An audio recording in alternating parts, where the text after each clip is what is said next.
Salut à toutes et à tous et bienvenue pour ce débriefing des qualifications du Grand Prix d'Autriche 2019. Une séance de qualification qui a vu la deuxième pole position de la jeune carrière de Charles Leclerc qui s'élance avec un temps de 1:03.003 et qui nous a impressionné tout le long du week-end. Il a réussi son temps à plus de 259 millièmes de la Mercedes de Lewis Hamilton, qui a réussi le deuxième temps de la séance.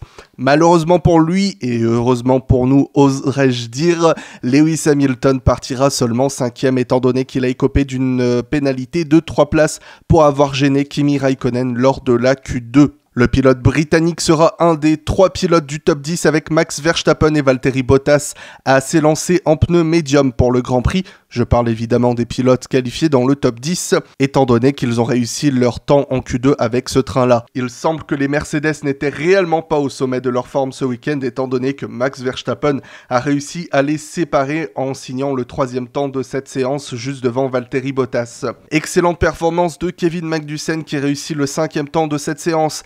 Malheureusement, le pilote danois écopera d'une pénalité de 5 positions sur la grille de départ pour changement de boîte de vitesse et il partira 10e juste devant son coéquipier Romain Grosjean. Lando Norris est donc promu à la 4e place pour le Grand Prix de demain après avoir signé le 6e temps de cette séance avec les pénalités de Hamilton et Magnussen.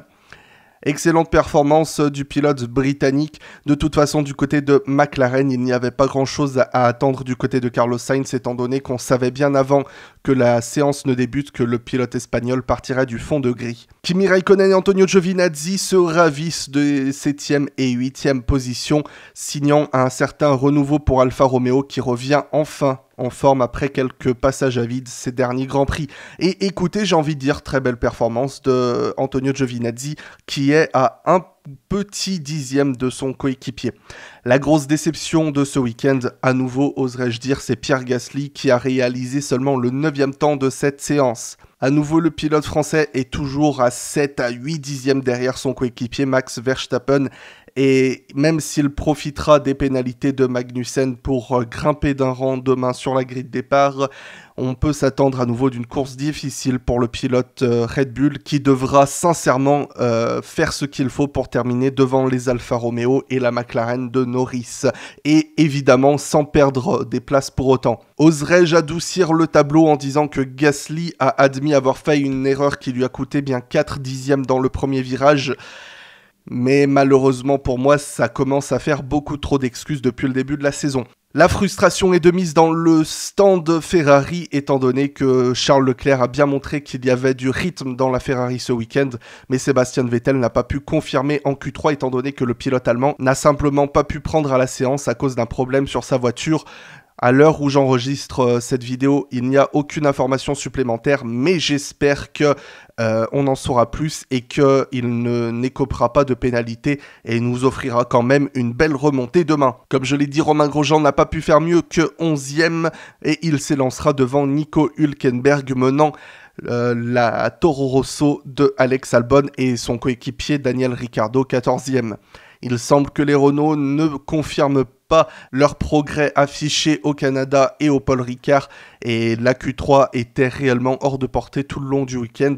Espérons pour eux qu'ils pourront profiter du choix de nouveaux pneus pour la course pour réaliser une belle performance grâce à la stratégie. Comme je l'ai dit, Alex Albon est seulement 13e, mais le pilote thaïlandais devrait partir de la voie des stands demain.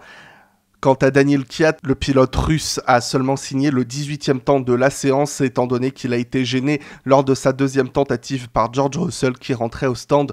Et étant donné que je viens parler de Russell, je vais rester dessus. Le pilote Williams a réalisé le 19e temps mais a écopé de 3 places de pénalité, ce qui le fera partir 18e. Et si ça vous semble bizarre, je vous rassure, je n'ai pas fait d'erreur dans mes calculs. Carlos Sainz, comme je l'ai dit, n'a pas cherché à faire de réel chrono lorsqu'il est passé en Q2 et il s'élancera donc du fond de grille, ce qui sera une maigre consolation pour Sergio Perez et Lance Stroll, 16e et 17e de cette séance.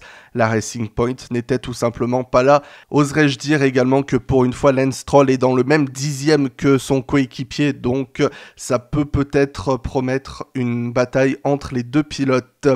Et enfin, comme je l'ai dit, George Russell a signé le 19e temps et Robert Kubica, bon dernier, à 3 dixièmes de son coéquipier. À nouvelle fois, le pilote polonais n'arrive pas à devancer son coéquipier, mais il semble s'en rapprocher. Quelles sont vos prédictions pour ce Grand Prix? Qui voyez-vous remporter la course et être à ses côtés sur le podium?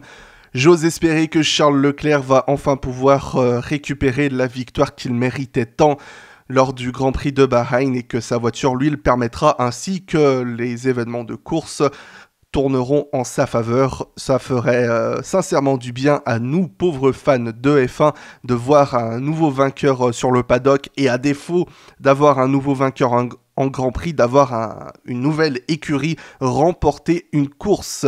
Je vous remercie toutes et tous d'avoir suivi cette chronique et je vous donne rendez-vous très prochainement pour le débriefing du Grand Prix d'Autriche. D'ici là, vous pouvez suivre l'actualité de la chaîne sur Facebook, Instagram et Twitter. Les liens sont dans la description. Vous pouvez me rejoindre sur le Discord de Formule X. Le lien est également en description. Et je vous dis rendez-vous à très bientôt pour un nouvel instant Blabla F1.